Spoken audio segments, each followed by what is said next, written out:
Hey guys, AuspiciousAussie here, and welcome to episode 100 of the San Marino Challenge.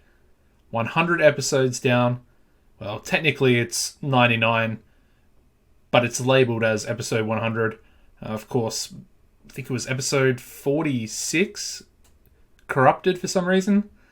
But yeah, this is episode 100, and today, of course, we're going to be versing Manchester City in the Champions League quarter-final.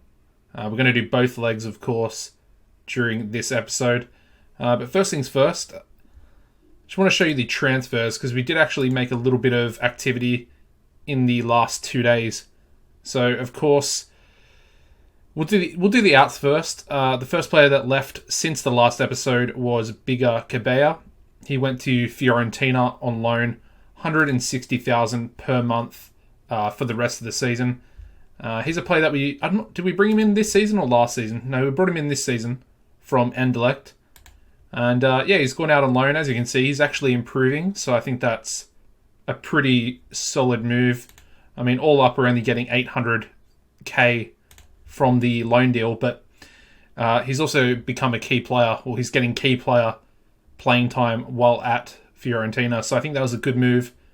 He is 18, so, some first-team football in a lower down team will do him some good with his, future prospects or future potential.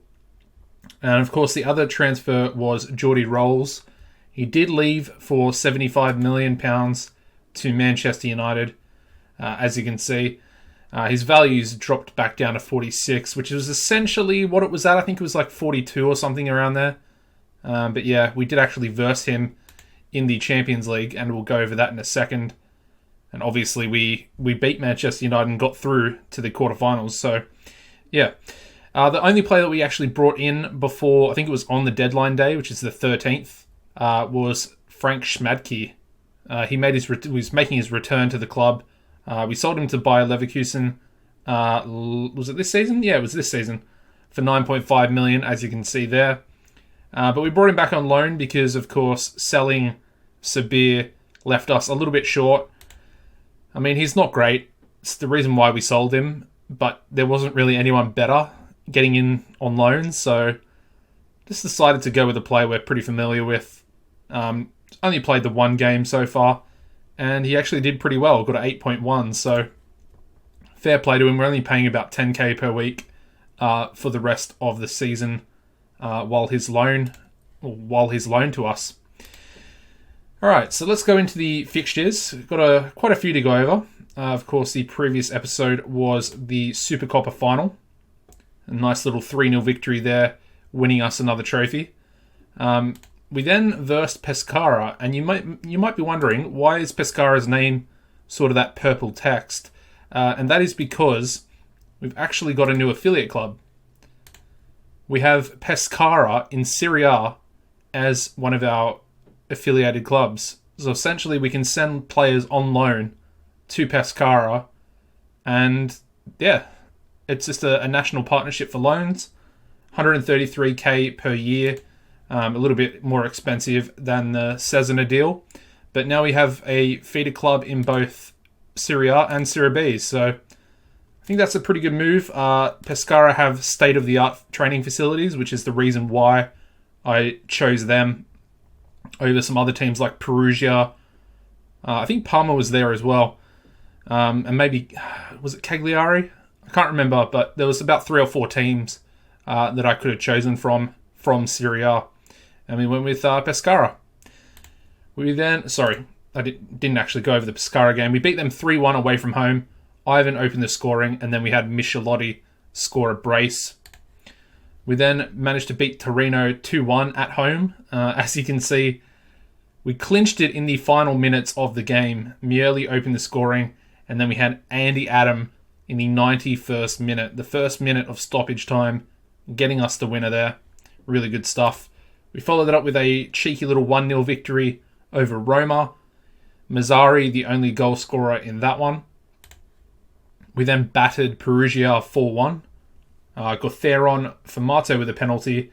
And then we had 2 goals in the 93rd and 94th minute from Ferretti and Petrocevic. So It was a lot closer before, stoppage time. It was 2-1, and then we managed to get another 2 at the end there. Then came the first knockout round, or the round of 16 first leg against United, and we actually beat them 2-1 at Old Trafford, so a very impressive victory there. Mierli opened the scoring. They got one back through Depew? Yeah, I don't know. And then finally, new boy Scott McKinley getting the winning goal, putting us 2-1 up with 2 away goals as well. We then managed to beat Parma 2-0. Zaffarani opened the scoring, and then we had Brambati get a goal in the 93rd minute. The next game was a massive 4-0 victory over Cagliari. Ferretti with a goal, Zaffarani with a goal, and then we had Bosmans, the lone striker, with 2 penalties. So, yeah, interesting there, but they also had 2 players sent off, albeit we're already 4-0 up at that stage anyway. Then came the second leg of the first knockout round, and we actually beat United 2-0. So, overall, a 4-1 aggregate win is pretty convincing, especially with the superstars that Manchester United actually have and the amount of money that they are spending. It is ridiculous. But yeah, 2-0. Albani and Rosson with the goals, and we also had Basilikin get sent off there in the 90th minute. The next game, we could only manage a 0-0 draw against Palermo. I would say it's a bit of a disappointing result, but again, we still haven't lost since the Napoli game in the league. We bounced back in the next one against Sampdoria with a 2-1 away victory. Rosson and Michelotti on the score sheet for us there. We then battered AC Milan 3-0 at home. I'd say it's a dominant result. Yeah, Petrocevic, Rosson and Mierli on the score sheet there. Managed to get a 2-0 victory over Atalanta away from home. Albani opened the scoring in the 2nd minute, and then we had Formato getting a penalty, or scoring a penalty in the 4th minute of first half stoppage time. And the final game just played was a 1-0 away victory against Sassuolo, with Michelotti getting the only goal of the game there. Now, if we look forward, the next 3 games are massive. We've got, obviously, the 2 legs against Man City, the first of which will be a home game. We've then got a home game in between against Juventus, which is going to be a very difficult, very, very difficult game. Don't let the 3-0 Supercoppa victory pave over the cracks. Juventus have been a really good team last season. This season, they're still doing pretty well. Maybe not as dominant as last year, but yeah. And then we've also got the second leg away from home in Manchester for the quarterfinals. So I'll do the Juventus game off camera, just because I wanted to focus on, obviously, the quarterfinal, the both legs of this tie. But yeah, let's get into the lineup for the first leg. As you can see, we've actually got a pretty good record against Man City. 3 wins and 0 losses, so I think that's pretty impressive. Anyway, in goals, we're going to go with Ingvarsson. At right back, we're going to go with Zaffarani. Unfortunately, today we're going to have to go with Brambati as one of our centre-backs. He's playing really well in the position, but obviously Basilikin would be, the usual choice. And unfortunately, he'll be out, I think, through injury. No, it's through suspension from the last game. That's right, he got sent off in the 90th minute, didn't he? Okay, and then Ivan will partner Brambati in the centre of defence. Michelotti will be the left back. Gotheron will be the defensive midfielder.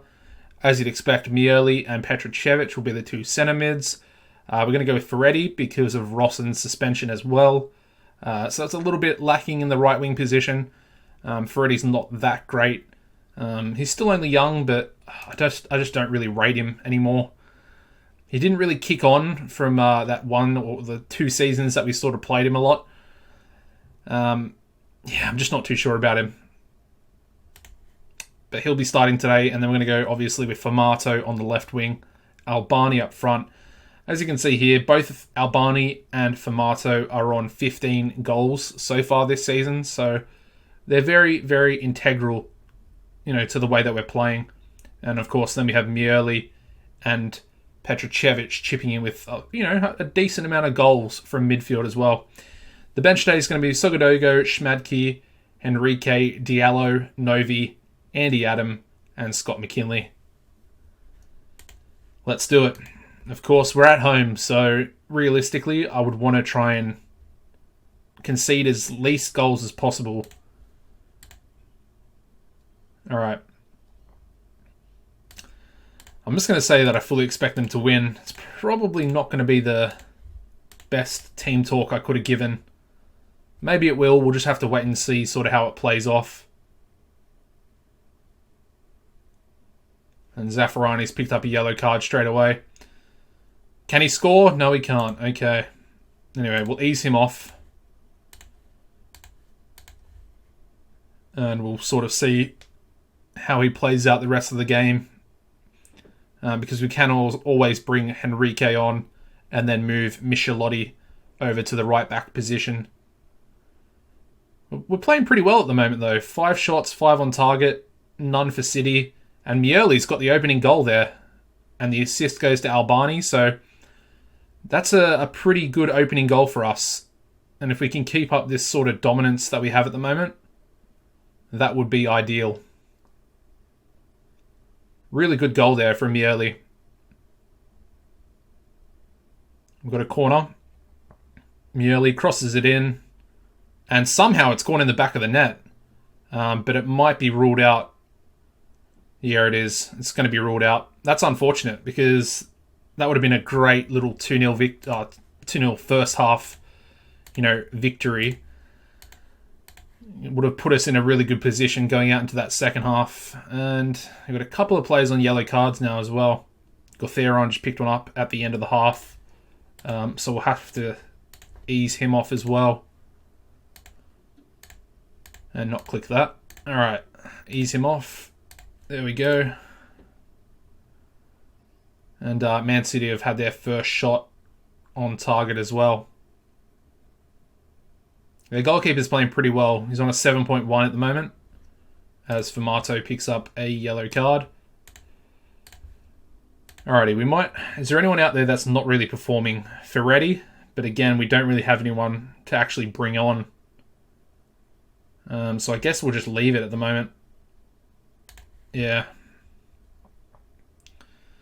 He's on a 6.5, which is pretty low. But like I've said, I don't really have anyone to bring on. And honestly, I'm not too fussed about the Juventus game. I'm probably going to rotate the team quite a bit. Just because of the second leg straight after it. Can we get another one? Oh my god, Bram Batty. Oh my god, it was a tap-in. Is Ivan offside? Please be onside. No. God damn it. He's offside.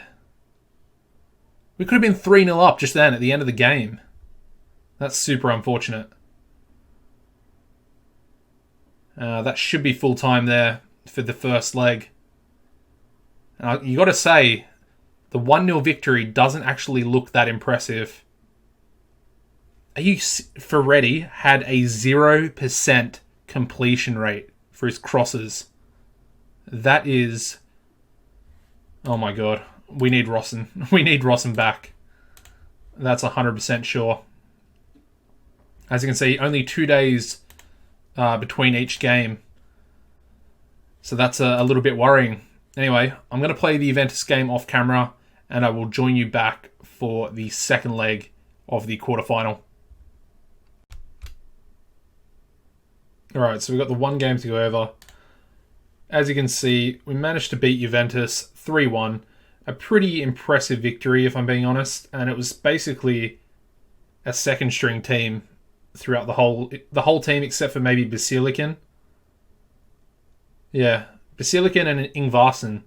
I think everyone else is like a backup player or a rotation player. And yeah, we beat them 3-0. They did open the scoring through Taverna. And basically that was just an error from Ingvarsen. He came out, didn't manage to get hold of the ball, and Taverna just went straight past him and scored. But after that goal, as you can see, we responded. Ferretti, I talked a little bit of crap about him earlier in the episode, and he managed to get the equaliser for us in the 30th minute.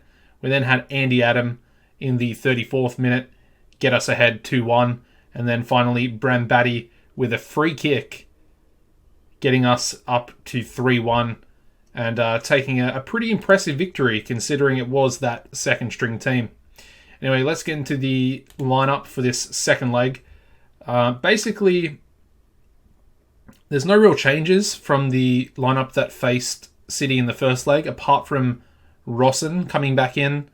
And then we have, of course, Basilican coming back in as well, as they were both suspended for that first leg. The bench day is going to be Sogodogo, Bram Batty, Henrique, Novi, Diallo, Andy Adam, and Scott McKinley. So yeah, it's essentially the same thing except for the two first teamers coming back into the starting lineup. All right. I'm just going to, again, go with I fully expect you to keep the run going. It seemed to work in that first leg at home, so hopefully it can work here in the away leg as well. I mean, we pretty much dominated them in that first leg, so I mean, obviously we were the home team. As you can see, they've already got 2 shots on target already, and we're only, 13 minutes into the game, so you can tell they're going to be a lot more competitive, you would assume at least, in this game. And they are coming forward with the ball here. They look a lot more dangerous already. Reeves straight in behind, and that's a pretty good save there from Ingvarsen. Very impressive save, as we easily could have gone 1-0 down, and we actually have gone 1-0 down. Bar nils. The ref is going over to the VAR, but I think that will definitely stand. Usually when they go over to VAR like this, basically the goal's already... it does stand. And if it doesn't stand and they say VAR, then it essentially gets declined straight away. It's a bit of a weird thing, but yeah, we're 1-0 down, so it's, it's level terms. We really need to get an away goal. That would greatly swing the favour towards us. But City are coming again. Barnils puts a cross into the back post, and we are super lucky not to concede another one there. They hit the crossbar with that header. And now Zaffarani's picked up a yellow card. Yeah, like I said, they've come out firing, that's for sure. A little bit scary, if I'm being honest. We need I thought that went in for a second. That was really weird. It went over the bar, but it just went in the back of the net after it. Yeah, I don't know. Anyway, come on, boys. We're just not playing well. Albani just got the ball stolen straight off his foot there. And now Reeves is in behind. Although he does put... Oh, Basilic. Is that a penalty? That's a penalty, isn't it? Oh, you got to be kidding me. Why are you going to give a penalty away at the end of the first half like that?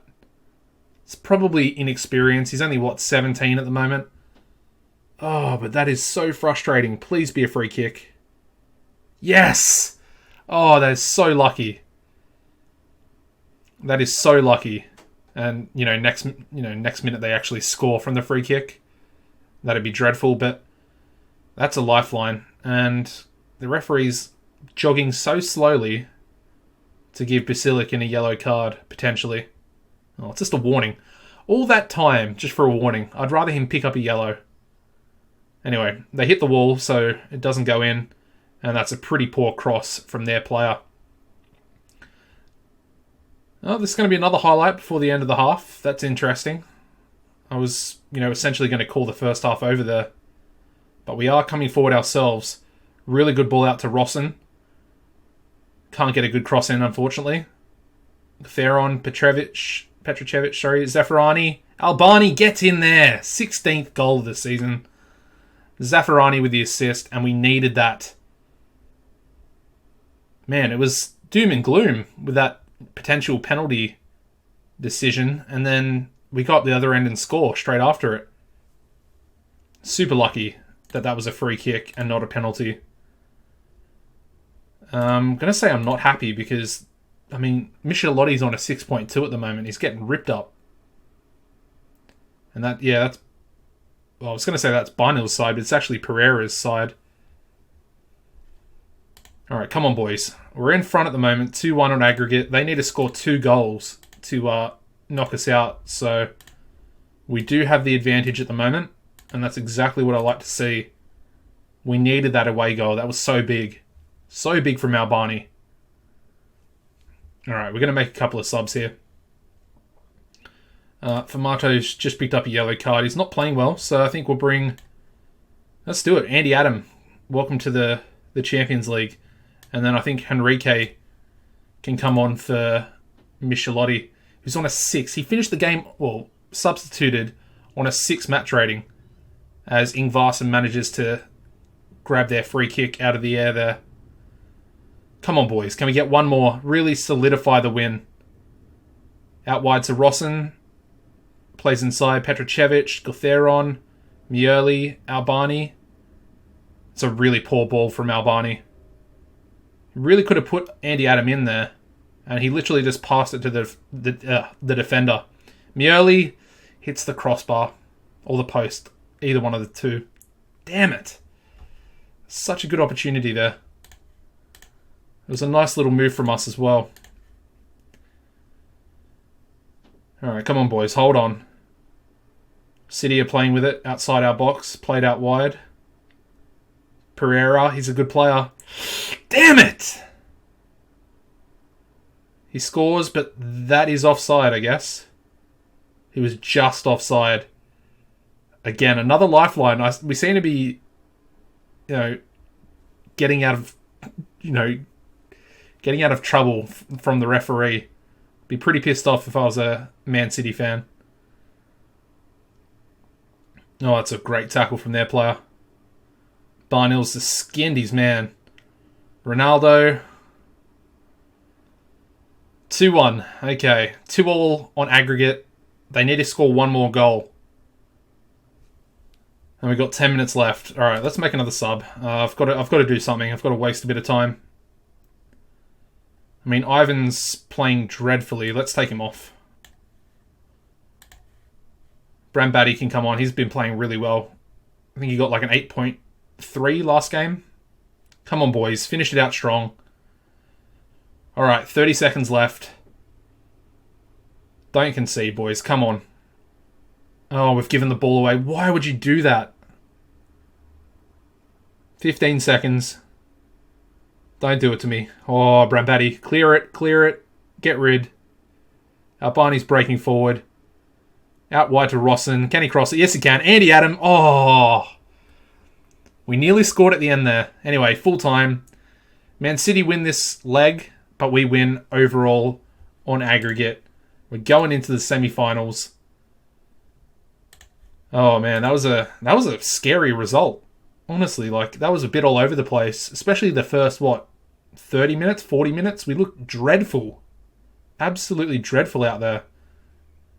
I mean, Monaco have just pumped Real Madrid as well. 4-0 on aggregate for Monaco there. And we get 9.42 million for playing in the quarterfinals there. So what we'll do now, I'll just talk a little bit as we try and get over to the Friday here for the semi-final draw, and just sort of find out who we're going to be up against in the next round. Just want to take a moment to thank you for all the support recently. Honestly, 100 episodes, and while it hasn't been obviously my most successful series in terms of views and likes and stuff like that, personally, I think it is my best series. And honestly, I've enjoyed this series more than I've enjoyed any other series I've ever played. And I just wanted to thank you for watching it all. And, the support. There are some guys out there that do comment, and I do appreciate all the comments, and I respond to all of them as well. But yeah, just wanted to give you guys a thank you. Just show my appreciation a little bit. Obviously, the series is going to continue. I did do the Atlanta series. Wasn't too well received, and I can sort of understand why. It was fun to play for me personally, but yeah, I can sort of understand. The MLS isn't for everybody. And I chose a pretty dominant team, and we sort of won everything pretty much from the get-go. So yeah, I understand that. I'm going to have a new series coming out soon. It might already be out, and I'm potentially going to be looking into the... Oh, lovely, my Siri just went off. But yeah, there also might be some live streaming potentially coming in the future as well. Alright, here we go. Let's view the draw. Do an automatic draw. Let's see who we get. 2 French teams in there. Monaco versus... We're versing Monaco. It's meant to be. Of course, probably what my second favourite series I've ever done was probably Monaco. And that was sort of where my channel really kicked off, I guess. But yeah, the other semi-final is going to be PSG versus Gladbach. So, I mean, Gladbach are a pretty good team. They've really developed over these years. But you would expect PSG to maybe be a little bit more dominant and get into the final. And like I said, I mean, Monaco just knocked Real Madrid out 4-0 on aggregate. So, it's going to be very, very tough. That is for sure. Anyways, guys, thank you very much for watching. I appreciate all the support, like I said. If you could drop a like on this video, it'd be much appreciated as well. Subscribe if you haven't already. And if you hit the notification bell, you will get some options to receive notifications when these videos do come out. So yeah, guys, thank you for watching. Take it easy, and goodbye.